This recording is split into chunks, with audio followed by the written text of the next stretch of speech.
chers amis, chers intervenants.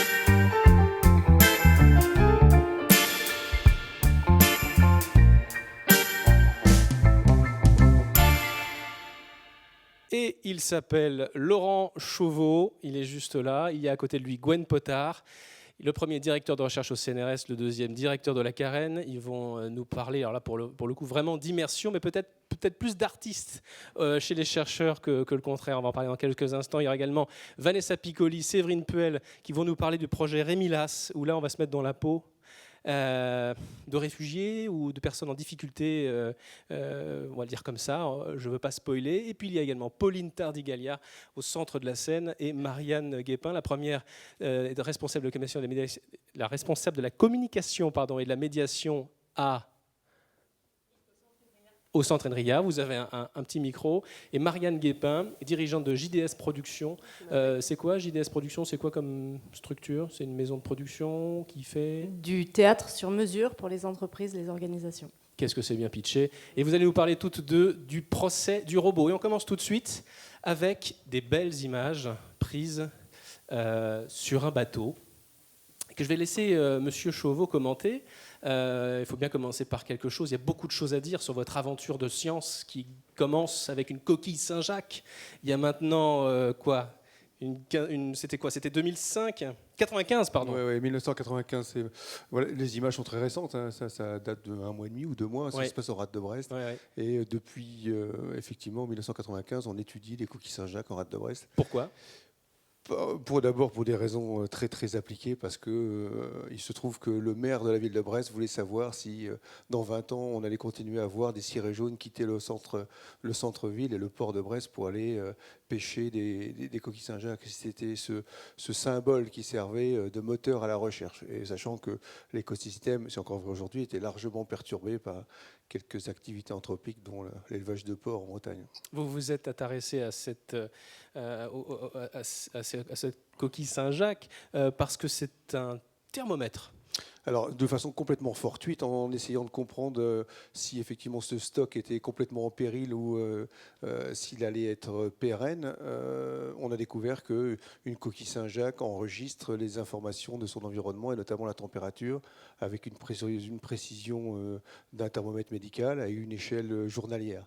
Ça veut dire que dans le squelette d'une coquille Saint-Jacques, on peut extraire une information qui permet de rétro-calculer la température de l'eau de mer avec une précision journalière. Ça, c'était en 1995. Sans suivre des publications. Sans suivre des publications. On transforme cet animal en une archive environnementale hallucinante à cause de sa fréquence d'échantillonnage. Et on a fait le tour du monde avec cette idée parce qu'il y a des coquilles Saint-Jacques au pôle Nord, au pôle Sud, à 11 000 mètres de fond et sur tous les pourtours des milieux tempérés, tropicaux et polaires. Et au fur et à mesure de vos recherches, vous traversez le monde, vous parcourez le monde, plus exactement, oui, jusqu'à ce que donc vous allez vraiment un peu partout. Hein. Vous m'avez dit ça en préparant, j'allais dans l'émission, l'événement. Vous avez eu un billet d'avion ou un billet de train grâce à ces découvertes qui vous ont emmené à travers toute la planète, et notamment en Arctique. En Antarctique. Le déclic du mariage art-et-science et de transformation de nos pratiques en termes de résidence d'artistes date de l'Antarctique parce que effectivement on avait plongé. Toutes mes recherches se font en plongée. Le grand principe, c'est de descendre des laboratoires sous l'eau et pas de ramener les animaux au laboratoire. Et vous y faites quoi sous l'eau justement ? À l'époque, on mesurait la respiration, de la croissance, des paramètres qui intéressent uniquement les biologistes et quelques biologistes de la planète. Mais de ces expériences bretonnes et tropicales, on avait décidé d'aller en Antarctique. Il y a un péton qui fait tout tout le tour de l'Antarctique et d'aller étudier l'impact de la glace sur, ou l'aptitude qu'a cet animal à enregistrer la présence et l'absence de glace au-dessus de lui. Et on a appris à plonger sous la glace, à faire des trous dans la glace et à plonger sous la glace. Et, il y a un truc qui se passe là-bas. Il se passe quelque chose parce que la poésie est tellement absolue et la beauté de ces écosystèmes est tellement dingue et l'esthétique est tellement... c'est la planète... On nous a parlé de Mars il n'y a pas 10 minutes, c'est la planète Mars sur Terre. Ouais. Et pour un biologiste, c'est la planète Mars mélangée à un univers, puisque la faune qui est là est complètement originale, avec des animaux qui sont complètement hallucinants. Et puis il y a ce bruit, le bruit du velage des icebergs. Et il y a le froid, il y a l'eau à moins 2 degrés, il y a des relations humaines très particulières, parce que vous plongez dans les conditions qui sont dites extrêmes, et il y a une part de danger, de frisson, associé en plus au bruit des icebergs et des glaciers qui vèlent, qui font du bruit et qui font trembler l'eau de mer et trembler la glace. Ça se passe en 2005. Et quand vous revenez à Brest, vous avez envie de faire quelque chose de tout ça. Enfin, vous n'êtes pas tout à fait le même lorsque vous revenez de cette première expédition. Je défie quiconque qui va en Antarctique, même sans plonger, de revenir identique au retour, au départ. C'est pas possible. Et alors, avec la plongée, c'était suffisamment troublant que le retour était un vrai inconfort. Il fallait un bon 6 mois pour revenir à l'état normal. Pour atterrir. Il y a vraiment un blues qui apparaît et un inconfort qui est lié au fait que les scientifiques sont... c'était mon cas, hein, je vais parler que de moi. J'avais cette impression d'avoir été dressé à ne jamais parler de mes émotions et il était très difficile de formuler simplement, de rendre sensible cette expérience. D'où l'envie de partager. Et d'où l'envie de partager et dans une espèce d'humilité que je revendique sur la partie artistique, on a décidé que finalement les missions suivantes étaient accompagnées d'artistes seuls capables de, à mon sens, vous allez voir que c'est pas complètement faux ce que je dis, de restituer et de rendre sensibles ces expériences de chercheurs. Et là entre en scène la Carène et son directeur Gwen Potard. Qu'est-ce qui vous fait entrer dans l'univers de Monsieur Chauveau? Qu'est-ce qui vous fait, d'où vient cette rencontre? D'où vient l'envie de faire un objet artistique, mais aussi de médiation scientifique, en mobilisant cette expérience de terrain de chercheur? Alors, on n'est pas les premiers à avoir été embarqués, puisqu'en fait, les premiers artistes embarqués avec Bibest, donc avec le laboratoire de Laurent, c'est des photographes. C'est Jean Gomis, c'est photographe de l'agence Magnum. Je pense. C'est pas une photo de Jean Gomis que je vous montre. Non, c'est une photo. Mais justement, ce qui est intéressant, c'est de se dire que les scientifiques font de la photo, donc embarquer des photographes, c'est finalement. C'est une photo, un photographe du CNRS, je crois. Ouais. Et donc, c'est plutôt des plasticiens et des photographes qui ont été embarqués sur les premières missions du laboratoire. Et toute cette matière artistique a été l'objet du projet Arctic Blues, d'une exposition portée par le laboratoire. Et donc, il y a 3 ans, Laurent est venu me voir, moi, je suis à la direction de la Carène, qui est un peu l'équivalent de Stereolux, mais sans le côté numérique à Brest. Et vient me voir en me disant, bon voilà, on a une exposition, on aimerait s'associer aux acteurs culturels de la ville et y faire une ambiance sonore, parce qu'en plus actuellement on travaille sur le son et donc voilà, c'était toutes ses formes, voilà, y compris en travaillant des sons dont on se demandait s'ils se relèvent bien de l'univers musical, hein. Vous travaillez avec des artistes qui sont aux interstices son, bruit, etc. Et vous étiez donc pleinement dans ce schéma. Je parlais du bruit du velage. Il s'agit bien de bruits étranges qui nous font découvrir des univers tout à fait différents. Les premiers sons que Laurent me fait écouter, c'est ça, hein, c'est des bruits isolés. En me demandant ce que c'est, quoi, une coquille Saint-Jacques qui recrache son air, son eau, ça fait un bruit assez dingue. Des araignées qui mangent, ça fait un bruit très métallique, très. Et en fait, avec cette matière sonore, j'ai dit évidemment on va vous suivre sur l'expo.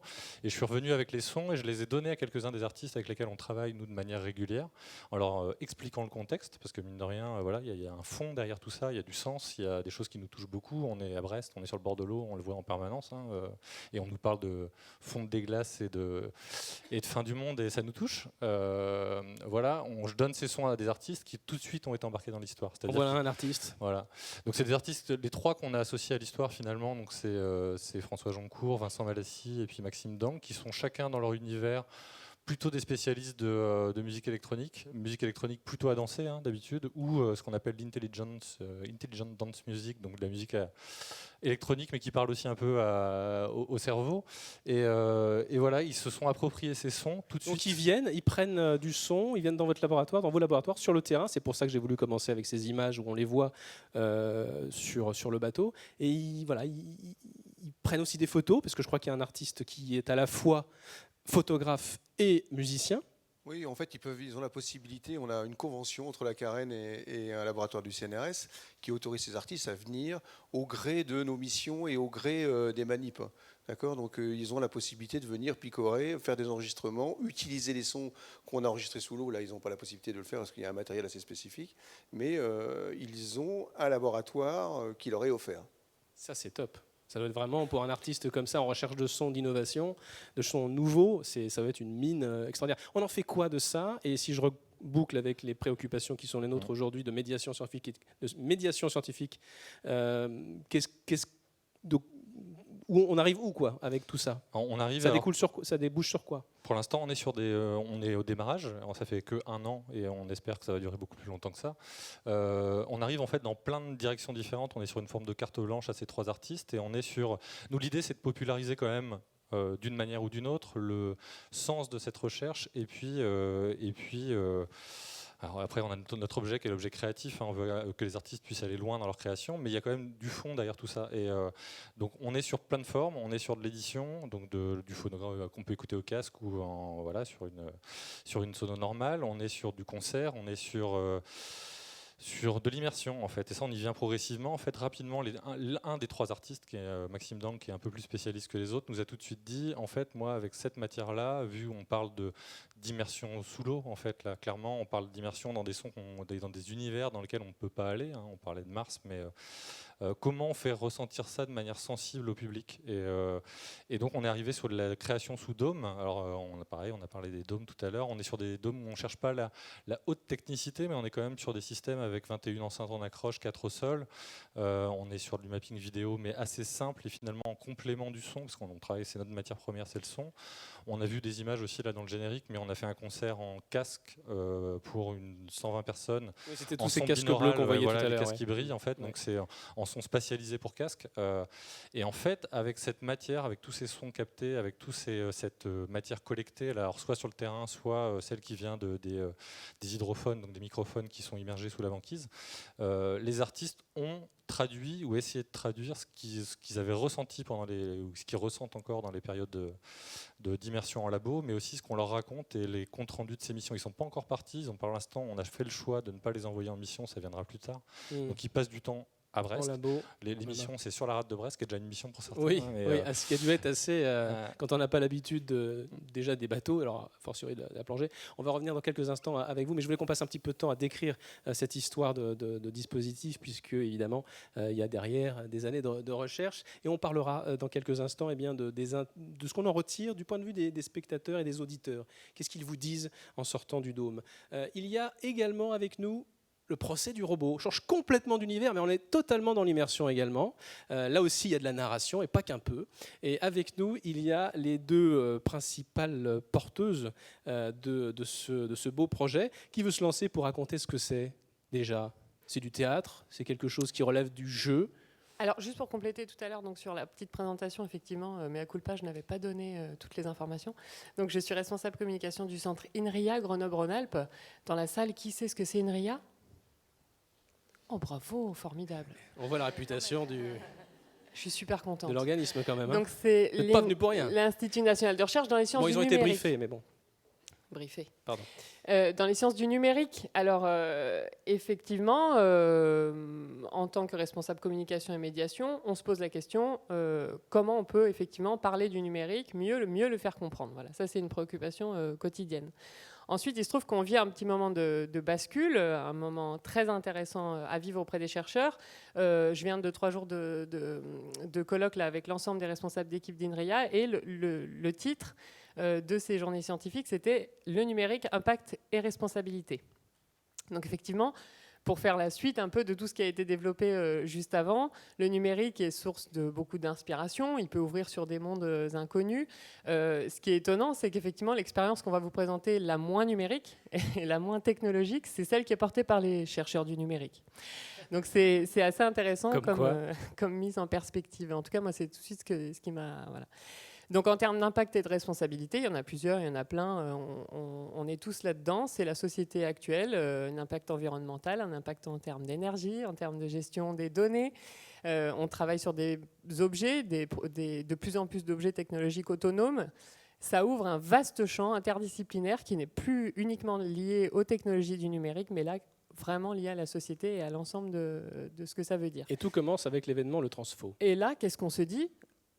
En Rhône-Alpes, il y a un gros événement qui s'appelle Transfo, qui parle du numérique et qui nous demande d'intervenir, de proposer un format. Donc effectivement, ce format du procès du robot, c'était l'occasion pour nous d'aller d'ouvrir un peu les portes de tous ces questionnements en termes de responsabilité et d'impact, y compris responsabilité juridique. Et on s'est dit, tiens, on va créer un format avec des vrais comédiens pour immerger le spectateur dans nos thématiques, nos vraies thématiques de recherche, les mettre en perspective, répondre à des questionnements qui peuvent se poser dans le public, mais de gens qui n'ont pas les réponses ou qui n'ont pas les vrais éléments. Voilà, aller à la source. Et alors, il se passe quoi dans ce procès du robot ? Quelle est l'histoire, le pitch ? Faites-moi le pitch du procès du robot. C'est moi qui raconte. Allez, Séverine. Marianne. Pardon, Marianne. Pas grave. J'aime bien. On coupera au Séverine, j'aime montage. bien. Excusez-moi. J'ai les Alors, le touchent. procès du robot, eh bien, on se positionne à 10 ans dans le futur, mais un futur proche parce que trop éloigné, on ne saurait pas dire ce qui va se passer au-delà de 10-15 ans. Les technologies évoluent tellement rapidement. Donc, dans 10 ans, on imagine une station de ski, puisqu'on est à Grenoble, qui s'est équipée de drones autonomes déclencheurs d'avalanche. Et un jour, le robot numéro 42, qui fait partie de la flotte de ces drones, est amené pour tout un tas de raisons qu'on développe ensuite dans le procès, est amené à déclencher une avalanche alors que il y a 2 skieurs de randonnée qui se trouvent dans la zone qui va être touchée par l'avalanche. Merci. Et ces randonneurs, sachant qu'ils ne devaient pas être là, mais ayant fait le choix de quand même tenter l'aventure. Tenter l'aventure, exactement. Alors on ne les fait pas mourir, ces 2 skieurs, mais ils sont blessés, ça a des impacts sur évidemment leur activité, etc. Et du coup, se pose la question de la responsabilité. Qui va être responsable ? Est-ce que c'est la station propriétaire de ce robot ? Est-ce que c'est le constructeur ? Au niveau et après, est-ce que c'est même les conceveurs, les programmateurs ? Est-ce que ce sont les skieurs ? Bref, il y a tout un tas de protagonistes dans cette histoire. Mais quand ils ne s'y trompent pas, ce n'est pas un procès d'abord juridique. Voilà, parce que exactement. De toute façon, on n'a pas les éléments de droit Tout à fait. Tout n'est pas calé là-dessus. Exactement. Et on a vraiment sciemment écarté la question juridique, même si on y revient à la fin avec une experte juridique d'INRIA qui explique un petit peu où est-ce qu'on en est actuellement de ces questions-là, de responsabilité et d'éthique. C'est surtout une occasion aux chercheurs qui sont convoqués, on en voit un là, hein, qui sont convoqués à la barre, j'allais dire, tout à fait, de s'expliquer. C'est ça, on les appelle comme témoins, venant pour le premier expliquer ce que c'est qu'un robot, tout simplement, et les 3 phases, les trois règles qui s'imposent à tout robot, c'est ça ? Alors, il y a les règles, mais il y a surtout la question de la perception, la question du processus de prise de décision et l'action. Et on décortique ça, et chaque chercheur, du coup, peut expliquer à la barre quelle est sa partie à lui, et ce sur quoi il travaille, le temps réel, j'ai pas tout retenu. Et effectivement aussi le fait que peut-être ce robot a-t-il été hacké. Donc un certain nombre de recherches peuvent être mises en valeur et c'est souvent des recherches qui sont les plus cachées Par exemple, les méthodes formelles, il y a effectivement un chercheur qui parle de méthodes formelles. On peut se dire, mais qu'est-ce que c'est que ce domaine ? Le comédien allant à la rencontre du chercheur, le faisant parler et l'interrogeant, c'est vrai qu'il y a aussi dans ce format-là une possibilité pour des chercheurs qui sont moins visibles ou des thématiques qui sont plus difficiles et plus complexes d'être vulgarisées ou en tout cas mises en scène. Ils jouent le jeu facilement, les chercheurs. Ils sont pas un peu trop intimidés ou ils sont pas formés à ça. Je veux dire, ils sont un peu, en plus, je crois, un peu chahutés par les comédiens. Alors vraiment en toute bienveillance, mais voilà, la force, je dirais, de ce format, c'est de le faire avec des comédiens improvisateurs qui non seulement ont une grande connaissance de la vulgarisation finalement, hein, de tout sujet.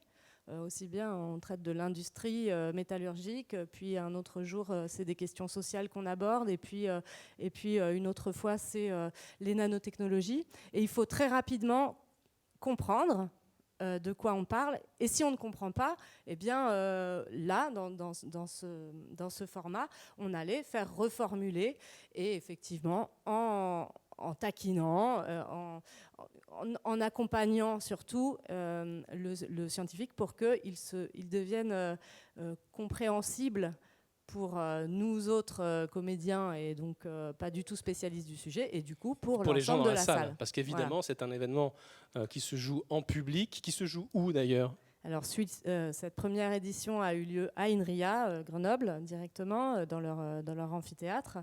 Et puis qui peut se jouer n'importe où. Ça s'y prête bien parce que c'est assez magestueux. Oui, la scéno était très sympa pour ça. Ouais. Et après, on s'adapte au lieu, hein, de toute façon.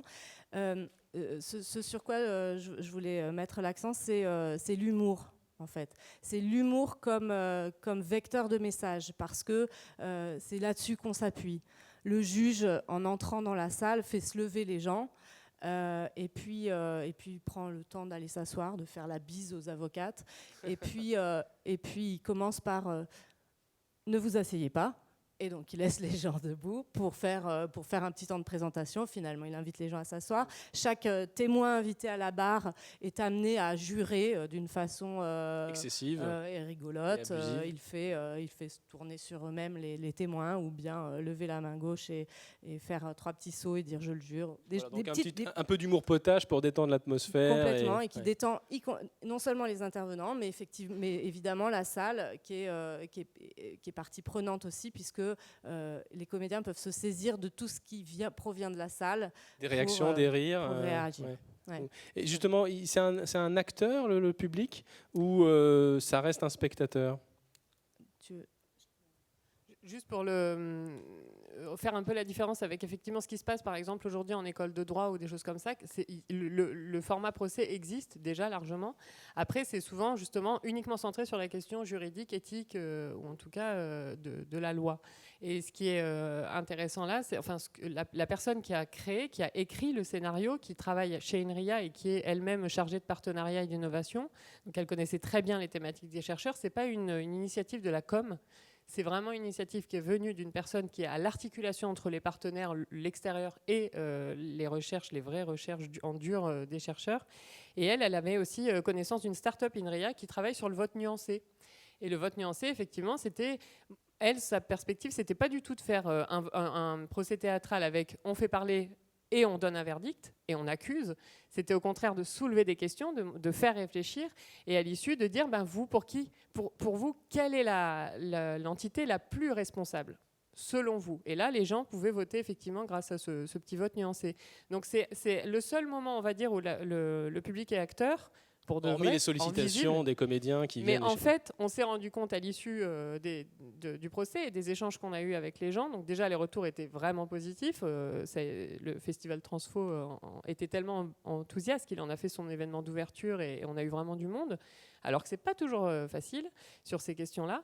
Et à l'issue, c'était, y compris sur les réseaux sociaux, ce qui était intéressant, c'est que ça a soulevé des questions. Voilà. Ça a fait prendre conscience que le chercheur dans le numérique aujourd'hui, oui, il est dans ses recherches, oui, il est dans le concret de faire avancer le numérique, mais il est aussi face à des dilemmes assez importants qui prennent de plus en plus de place dans son parcours. Donc nous, c'était important d'accompagner ça. Et la com a poussé, accompagné et créé le lien avec la compagnie. Mais c'est vrai que sans les comédiens, par contre, ça n'aurait pas été possible. Ça n'aurait pas pu être possible. Alors, on va revenir sur les effets directs et latéraux de cette expérience théâtralo-scientifique. Avant ça, j'aimerais bien sûr qu'on passe un peu de temps pour parler de Rémilas, parce que c'est assez déroutant. Là, on est vraiment aussi dans l'immersion. Qu'est-ce que vous leur faites faire à ces pauvres spectateurs? Ils sont quoi? Mis dans la peau, de réfugiés et qui ne comprennent pas ce qu'on leur dit. Oui. Alors, où est-ce que ça se tient? Par quoi on commence? Pardon? On commence par le dispositif. Oui, j'ai fait 17 questions en une phrase. Oui, c'est pas mal. Alors, on va commencer par une toute simple. Ça se passe où et depuis combien de temps? Alors, on a commencé il y a maintenant 1 an et demi. C'était pour la Nuit des chercheurs, donc 2017. C'est un dispositif interactif, donc, où les spectateurs sont invités à entrer dans un bureau, enfin à entrer déjà dans une première zone d'attente où ils sont dans un bain audio, sûrement moins élaboré que le vôtre, mais il y a un bain audio multilingue, ils ne comprennent pas bien où ils sont, des affiches au mur avec des pictogrammes incompréhensibles, enfin une zone où on ne comprend pas bien ce qu'on fait là, on leur a juste proposé de venir jouer avec nous, ils ne savent pas vraiment ce qu'ils font là. Et puis après, un temps T, 3 portes s'ouvrent et ils pénètrent par groupe, ils ont un petit papier qui leur dit où aller, il y a juste un symbole dessus, et ils sont appelés par des personnages dont on ne sait pas s'ils sont des agents de la préfecture, des médecins, enfin apparemment des personnes détenant une autorité, mais on ne sait pas laquelle. Et donc ils vont rentrer chacun dans un bureau, ils sont par petits groupes de 3, et là ils sont face à quelqu'un qui leur parle une langue qu'ils ne comprennent pas, et doivent remplir un formulaire avec un alphabet qu'ils ne comprennent pas non plus, et tout ça en 5 minutes. Et donc, voilà, ils sont acteurs de la situation, et donc il leur faut. Donc au début, les questions sont un petit peu faciles, ça ressemble à une date de naissance, à un nom, quelque chose comme ça. Les personnes qui les interrogent prennent le temps d'essayer de mimer, de se faire comprendre, et puis au fur et à mesure où les questions avancent dans les 5 minutes, ça devient de moins en moins compréhensible, et à la fin, eh bien, il y a un top sonore, et il faut qu'ils signent le formulaire, on donne un coup de tampon, et ils ressortent de là, rejetés dans le couloir, avec leur petit formulaire à la main, et voilà. Donc c'est le temps théâtral. Ils font quoi une fois qu'ils sont sortis de la salle? Il y a encore un temps après. Alors voilà, il y a un deuxième temps qui est un espace plastique qu'on voit peut-être là derrière nous, où on a joué sur un panneau où on peut réécrire, c'est de la peinture avec des feutres effaçables, et où c'est un espace d'expression. On a souhaité leur donner, ils ont quand même beaucoup reçu, et donc on leur propose un temps peut-être d'expression autour des langues, mais toujours avec très peu d'informations. C'est-à-dire qu'on leur donne un petit papier, une espèce de petit poème. Pour témoigner de ce qu'ils ont ressenti. Oui, ce qu'ils ont envie, avec quoi ils ont joué, qu'est-ce qui leur vient. Et on avait envie de rester dans une dimension assez émotionnelle et pas encore trop didactique, explicative, avant, enfin, d'avoir la clé de tout ce qu'ils ont vécu et de rencontrer donc les chercheuses. Alors Séverine Puel, vous êtes la metteuse en scène de ce dispositif, de cette expérience plus que ça. Pourquoi vous avez... alors déjà, comment vous avez rencontré l'univers de recherche de Vanessa Piccoli et pourquoi? Quel était l'enjeu au départ de faire ça? Alors donc oui, je rencontre les chercheuses du laboratoire ICAR parce que moi j'interviens à l'ENS Lyon autour de l'atelier théâtre des étudiants. En fait, je mets en scène les étudiants depuis quelques années. D'ailleurs, il y a une étudiante qui est parmi vous, une ancienne étudiante. Et du coup, j'avais monté un projet autour des notions de frontières avec les élèves. Ils avaient écrit autour des frontières, etc. Et dans le même temps, le laboratoire ICAR menait une recherche autour des réfugiés migrants et leur langue face aux services de santé, d'où l'acronyme Rémilas, et avaient envie d'une médiation scientifique. Elles étaient en réflexion là-dessus, et elles avaient déjà imaginé cette chose d'inverser les places, de proposer au public de vivre ce qui était leur terrain d'étude, c'est-à-dire ce temps qui était pour elles plutôt des entretiens médicaux, mais ce temps où on se retrouve face à un professionnel et il y a une barrière de langue, un problème de communication avec des enjeux pourtant très forts, c'est la santé. Et elles avaient envie de faire ressentir un peu ça et puis aussi de rendre le quotidien de ces gens auprès d'un public francophone qui ne se pose pas tout un tas de questions. Vanessa Piccoli, vous êtes chercheuse au Rémilas, vous intervenez en tout cas, vous intervenez dans le projet Rémilart directement. Oui. Hein. Et vous occupez quel rôle? Parce que vous faites des travaux sur le sujet de l'intercompréhension linguistique. Oui, alors c'est 3 choses différentes en vrai, mais bon, je vais chercher de ranger tout ça. En fait, le projet REMILA, c'est le projet de recherche qui a eu un financement de l'ANR, de l'Agence nationale de la recherche. Dans le cadre de ces projets, moi, je suis postdoctorante, donc avec un contrat du CNRS. Je ne suis pas du tout la seule, hein. Il y a d'autres chercheuses, notamment Véronique Traverso est la porteuse du projet. Dans les cas de REMILAS, on a eu un autre financement de notre LabEx pour REMILART. Bon, on l'appelait REMILART. C'est ça, le projet REMILART. Hein. J'ai dit ça. REMILAS, mais de manière abusive. Ouais. Le projet, lui, s'appelle REMILART. REMILART, c'est vraiment ce dispositif théâtral. En fait, dans les projets de recherche, on a toujours eu cette volonté de faire de la médiation scientifique. On a aussi beaucoup d'initiatives de formation. Vraiment là, des formations des interprètes, des formations des soignants, des assistants sociaux, etc.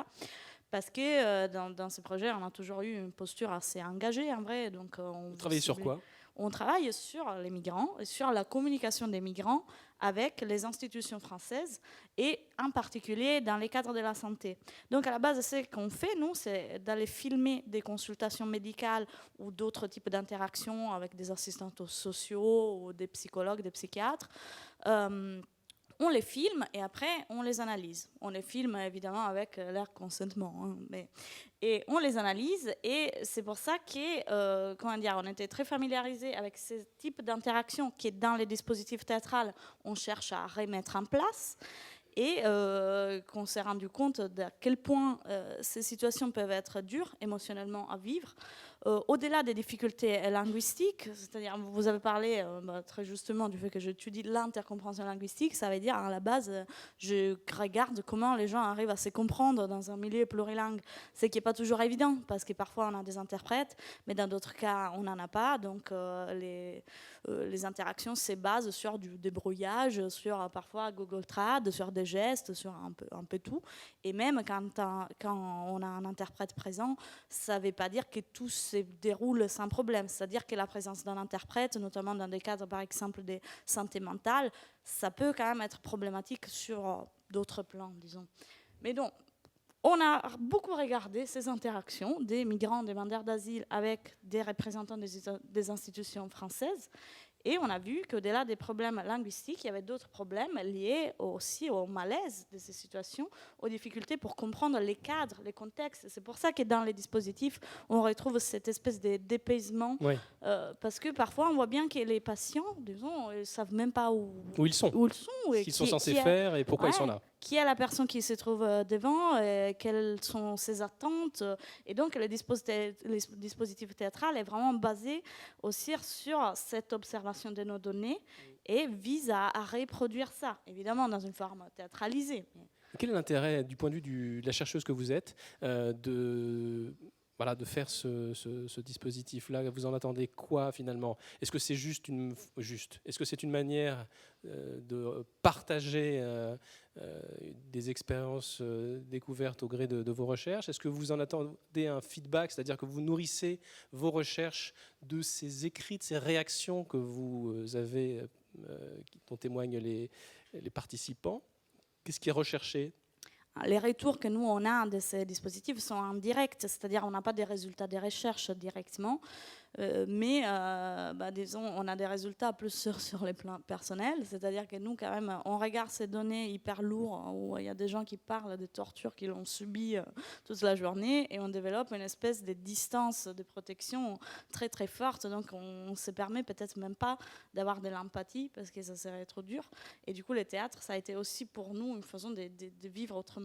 Mais bon, ça, c'était quand même vivre votre recherche autrement. Ouais. Mais c'était quand même pas l'objectif principal, honnêtement. C'était pas pour nous, c'était vraiment pour l'agent, pour la société, avant tout pour les demandeurs d'asile. C'est-à-dire, comme je disais, la posture a été engagée du début. C'est-à-dire, qu'est-ce qu'on peut faire, nous, pour améliorer un tout petit peu les conditions de l'accueil des migrants en France. Et donc, ça, c'est une des pistes qu'on a. Qu'est-ce qu'ils vous disent, les participantes et les participants qui sortent de REMILART? C'est assez varié, mais il y en a qui sont assez traumatisés et qui se trouvent vraiment assez... Oui, ça donne pas très envie d'y aller, non. Essayons de... Disons que ceux qui qui sont plus immergés, donc ils vivent ces malaises. Ils sortent souvent en disant en fait, la personne qui était devant moi, elle était super bienveillante, on voyait qu'elle voulait vraiment communiquer, mais moi, j'arrivais pas, donc je me sentais presque coupable de ne pas arriver à communiquer. Donc, c'est une expérience qui peut être très intense. Après, bon, chacun a sa façon de la vivre. Mais ce qui a été vraiment beau, en vrai, en plus des réactions des participants, c'était plutôt la réaction des comédiens. C'est-à-dire que les comédiens, dans un premier moment, avaient été des étudiants de Séverine donc, et des gens du labo, parce qu'au labo, quand même, on parle pas mal de langues. Mais après, dans la nouvelle version de la performance donc, de cette année académique, disons 2018-2019, les comédiens sont des migrants, sont des personnes qui ont vécu eux-mêmes cette expérience-là. Et donc, l'effet de pouvoir jouer dans ce dispositif, c'est vraiment très valorisant pour eux. On voit qu'ils sont contents. Bon, et c'est très beau l'échange qu'il y a après entre les comédiens et le public. Et puis, ils peuvent partager aussi leur propre expérience. Oui, vous vouliez rajouter quelque chose? Oui, c'était juste pour préciser qu'effectivement, il y a 2 temps. Il y a ce premier temps que j'ai décrit tout à l'heure où les gens n'arrivent pas à communiquer.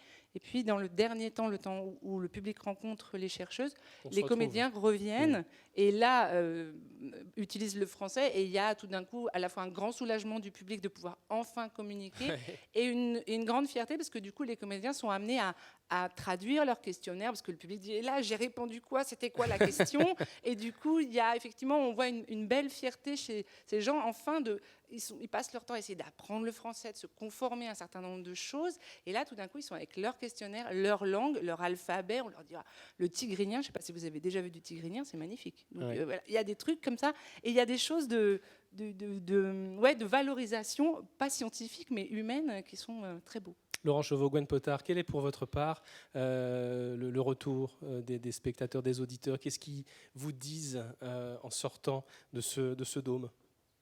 Alors en fait, on en est qu'au début, c'est-à-dire qu'on a fait le dôme, il va ouvrir la semaine prochaine pour une exposition de 3 mois. Mais il y a déjà eu il y a déjà eu des restitutions, comme on a pu voir là du coup au casque. Il y a la première finalement demande qu'on a du public, c'est quoi les sons d'origine, mais vraiment il y a du bruit. Voilà, on parlait de Cousteau tout à l'heure. Pour beaucoup, découvrir que sous l'eau, en fait, c'est un vacarme absolu, c'est déjà une vraie découverte et de se demander c'était quoi les sons de base pour arriver à ça. Et je pense aux 2 performances qu'on a faites là, du coup, une fois sous un dôme mais sans la partie vidéo et vraiment en phase test, et puis au casque, le retour qu'on a eu, alors après, c'est on n'aime pas ce style, ces esthétiques musicales, on part pas, on y est sensible ou pas, mais je pense que les gens ont voyagé en fait, et vraiment c'était le mot de voyage, moi que j'ai eu vachement, de se dire, on sentait ces moments un peu d'angoisse, mal-être, oppression, puis des moments un peu plus calmes, des moments plus doux, voilà, quand on entend le... Donc il y a une expérience esthétique, incontestablement. Est-ce qu'il y a une expérience, ou en tout cas un parcours scientifique, ou une envie de science, ou quelque chose qui serait de cet ordre? Est-ce que ça reste de la médiation scientifique, finalement? Ou est-ce que c'est une expérience esthétique? Le point final est une expérience... Oui, ça fonctionne. Le point final est une expérience esthétique. Ce dôme, la musique, effectivement, c'est esthétique, mais c'est une invitation à se questionner sur ces sons qu'on entend sous l'eau. Une partie de ces sons sont d'origine anthropique.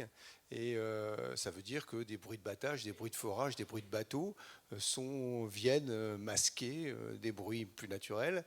Et, ou du silence.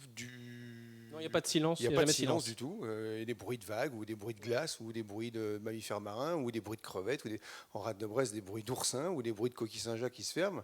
Il y a un chorus d'invertébrés qu'on est en train de découvrir. Et on ne l'a pas mentionné, mais ce qui est intéressant, c'est qu'on n'a pas fait de faux pas. Les musiciens sont en résidence dans un laboratoire en train de découvrir qu'on avait omis d'étudier le son comme un paramètre environnemental essentiel à la vie des invertébrés, notamment ceux que vous allez manger à Noël, les coquilles Saint-Jacques. Et ces animaux-là ont, au stade larvaire, besoin d'entendre des bruits et sont extrêmement sensibles à des bruits d'un bateau, d'un forage ou tous les bruits anthropiques. Et on découvre, en termes de médiation scientifique, cette musique permet d'expliquer qu'un homard a besoin de se communiquer. Il n'a pas fallu attendre que les insectes soient en milieu terrestre pour qu'il y ait communication chez des arthropodes. Vous voyez, une langouste ou un homard breton émet des bruits et évite de se battre et de se bagarrer vraiment durement en utilisant ces sons. Tout masquage l'oblige à se battre. Vous voyez, on a des impacts finalement qu'on n'avait pas soupçonnés et cette musique amène un public, jeune ou moins jeune, vers ce genre de nouvelles considérations qui correspondent à notre recherche actuelle, pas celle d'il y a 10 ans, hein, pas l'Arctique ou l'Antarctique. Peut-être juste un rajout, moi, qui, du coup, on verra ce que ça va donner, l'effet que ça produira la semaine prochaine quand on ouvrira. Mais les artistes ont été associés, et ça c'était vraiment intéressant, sur des études d'impact d'implantation d'éoliennes en baie de Saint-Brieuc. Donc les éoliennes qui font, je sais pas, 200 mètres de haut à peu près. Donc c'est des gros objets industriels qu'il faut planter dans le sol. Et du coup, chaque coup sur un pieu qui va tenir cette éolienne fait des sons qui dépassent l'entendement même des musiciens. C'est-à-dire que quand on leur a parlé des niveaux sonores produits, c'est des niveaux qui sont... on peut dire qu'on comparait ça à une explosion, c'est-à-dire qu'on ne peut pas être à proximité sans ou mourir, ou voilà, a priori. Subir des dommages. Ouais. Voilà, et du coup, les 3 artistes ont utilisé ces sons-là, et d'être sous dôme, donc avec ce système d'enceinte dont je parlais, avec un système d'infrabasse qui est capable de transmettre des subs, donc des fréquences pas audibles mais sensibles. Les 3 l'ont utilisé avec des sons très descendants, et du coup là on va plonger le public sans lui dire que c'est un son de battage à l'origine, mais donc la médiation, la humaine servira à ça, mais dans ces univers pour se questionner sur ça. Là, on est en train d'implanter ces éoliennes pour faire de l'énergie non carbonée, hein, donc du coup clairement arrêter, tenter d'une manière ou d'une autre de limiter le réchauffement climatique, mais ça a des impacts et ça aura des impacts, et voilà, il faut qu'on les mesure, il faut qu'on y pense. Quel sera l'impact quel est l'impact, quel est le retour du public quand il sort du procès du robot numéro 42 Alors, qu'il a passé un bon moment, j'imagine. Oui, clairement, évidemment, l'humour, ou en tout cas une émotion comme vecteur de message. Alors, ça peut être le stress dans votre cas. Là, vous avez évoqué effectivement des moments d'angoisse, puis après des moments d'apaisement. En tout cas, voilà, on a vécu une émotion et le message sera d'autant plus durable. On nous a dit, c'est bien de voir les scientifiques sortir de leur posture d'experts, de sachants, de profs, et d'être en posture d'être interrogés. Ce n'est pas un interrogatoire, ils sont témoins, mais en tout cas, ils sont interrogés et du coup, ils sortent un peu de leur schéma et ils sont d'autant plus compréhensibles par le commun des mortels. Et donc, en ça, on nous a dit, c'est un vrai chouette spectacle de médiation scientifique. Y a-t-il des questions à nos 6 intervenants et intervenantes? Oui, tout au fond de la salle. N'hésitez pas, encore une fois, bien sûr, à vous présenter en quelques mots, savoir d'où vient la question. Allez-y, nous vous écoutons. Bonjour, alors moi je suis étudiante en médiation scientifique et je suis en stage ici à Grenoble et je voulais demander justement pour la résidence d'artiste, l'art va apporter quelque chose pour le propos du scientifique, pour essayer justement de le rendre accessible à un grand public, mais est-ce que l'art est aussi vu comme quelque chose qui peut faire avancer la science et pas juste pour illustrer? Qui souhaite répondre à cette question? Est-ce que l'art fait avancer la science? C'est un petit peu ce que vous disiez, peut-être la prise en compte notamment du son, je ne sais pas. Moi, ça fait avancer la science, c'est peut-être un peu prématuré dans notre cas précis, je pense qu'en général, évidemment, la réponse est assez évidente, mais dans le cadre de notre expérience, ce qui est très, très intéressant d'observer, c'est le comportement des étudiants en thèse, que l'on met en contact avec en mission polaire. Il faut imaginer qu'on est enfermé dans une pièce qui doit faire 30 mètres carrés pendant un mois, et il fait moins 20 dehors, et c'est un vrai huis clos, et le partage est quasi obligatoire. Et les échanges entre artistes et jeunes scientifiques sont extrêmement fructueux, au sens où, les scientifiques sont obligés d'admettre que, in fine, ils étudient, je parle des biologistes et ceux qui font de l'écologie, ils s'intéressent à des écosystèmes, ou ils s'intéressent à des invertébrés, ou ils s'intéressent à des animaux, ou à du vivant, parce qu'ils trouvent ça beau. Donc ils sont obligés de formuler ça aussi simplement que ça. Et ensuite, il y a quelque chose qui m'intéresse beaucoup, c'est que j'ai cette impression, c'est pas complètement abouti, mais cette impression qu'on étudie des objets qui sont complexes, un écosystème côtier est un objet réellement complexe dans son fonctionnement, dans sa physique, sa chimie et sa biologie, et on a besoin de tirer vers le haut en termes d'aptitude à l'imagination pour essayer d'imaginer des choses plus compliquées que ce qu'on croit être la réalité. Et finalement, le contact avec les artistes est une vraie stimulation et un vrai exemple d'imagination supérieure à ce que sont capables de produire des jeunes scientifiques. Je ne sais pas si j'ai été clair, mais... Moi, j'ai trouvé ça clair. Ça vous a suffi? Satisfait, pardon? Une autre question de la salle, peut-être? Madame Bordeaux.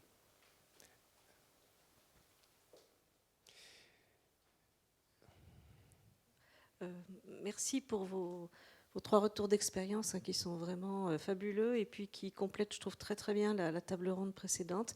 Alors j'ai une question pour les 2 dispositifs immersifs, plutôt théâtraux et puis jeux de rôle. Et je voulais vous demander si... Alors déjà, bon, pour INRIA, vous l'avez dit vous-même, hein, mais c'est vrai que c'est amusant de voir que, alors que vous avez investi les dispositifs numériques pour la médiation scientifique, là, vous avez vraiment... au fond, tourner le dos à ces dispositifs que vous maîtrisez parfaitement. Et dans vos 2 cas, est-ce que c'est parce qu'il y avait cette dimension qu'on peut dire politique et critique, et que du coup, vous vous êtes tourné vers d'autres formes d'expression que celles qui passent par les technologies numériques? Vous avez 2 heures. Qui souhaite répondre? Je peux commencer? Allez. Effectivement, en fait, moi, en médiation pure, je viens de la communication. En médiation pure, c'est ma première expérience un peu plus large. Et du coup, je suis allée vers les chercheurs pour effectivement mieux comprendre ce qu'ils faisaient, mais j'ai surtout entendu un vrai besoin en termes de médiation scientifique, ou en tout cas médiation vers les publics, pour mieux parler du numérique, mieux le faire comprendre, pour qu'on se l'empare un peu mieux. Donc ça, je ne sais pas si c'est politique, mais je sais que la communication, je trouve, a une vraie mission à remplir dans ce sens-là, et chez INRIA, je la trouve très claire. Après, il y a plein de formats qui existent en médiation. C'est même incroyablement riche. Là, on le voit. Et d'ailleurs, je remercie à nouveau pour l'invitation. C'est passionnant ce qui se dit ici. C'est l'équipe du CNRS Bravo, qu'il faut pardon. remercier. Mais effectivement... Comme on disait tout à l'heure, l'artistique peut aider à se positionner ou à s'ouvrir au plus large public, ce qui est difficile quand on part uniquement du côté scientifique ou du côté, nous on parle beaucoup de transfert vers des partenaires, vers les industriels, vers l'entreprise. C'est quand même du vocabulaire un peu spécifique, compliqué. Et moi je m'attache beaucoup à ce qu'on trouve des formats qui fassent partager, comme on disait, soit sur l'environnement, soit sur le côté politique, les questionnements qu'ont les chercheurs, et tout format qui peut ouvrir à ça. Par exemple, dans une fête de la science, si ça peut prendre aussi un vrai volet responsabilité, en tout cas du scientifique, moi je sais que je trouve ça super intéressant. Et d'ailleurs, ce procès du robot, sa prochaine date, c'est la fête de la science, le 12 octobre à Grenoble. Eh ben voilà, c'est la question que j'allais vous poser. Marianne, ce sera le mot de la fin. Vous vouliez peut-être vous exprimer. Alors une intervention. Pardon, excusez-moi, j'avais pas vu Vanessa que vous souhaitiez prendre la parole également. Peut-être juste pour dire qu'en fait, nous, dans notre projet, on étudie les interactions humaines en face à face. Donc, pour faire revivre ça, les faire en réalité augmentée, je suis pas sûre que ça marche également. Donc, notamment, on étudie beaucoup aussi les émotions qui sont transmises dans l'interaction, etc. Donc, le théâtre, c'était vraiment les dispositifs les plus cohérents pour ça. Et en plus, c'est moins cher. C'est clair que notre budget a quelques zéros en moins des autres qui ont été mentionnés. L'humain vaut moins cher que la machine. C'est terrible. Moi, je veux répondre à cette question. On s'est posé la question lors de la mise en scène. Les scientifiques auraient bien aimé avoir leur PowerPoint et diffuser un peu des graphiques et des schémas. Et on a fait vraiment ce choix de rester en contact direct tout le temps avec la salle, avec le public. Par le biais, il y avait des comédiens qui étaient là pour faire ce média, et du coup, on a choisi de ne pas. N'empêche que moi, cet effet waouh qui a été évoqué tout au long de la journée, et ce que j'ai vu comme innovation et comme système de médiation, me fait rêver de tricoter quelque chose avec tous ces médias qui peuvent exister. ce sera le mot de la fin car le temps nous presse. On a été très très heureux de vous entendre et discuter avec vous. C'était passionnant, je ne sais pas ce que vous en avez pensé. Moi j'ai trouvé ça super. On vous applaudit 1000 fois. Laurent Chauveau, Gwen Potard, Vanessa Piccoli, Séverine Puel, Pauline Tardy-Galliard et Marianne Guépin.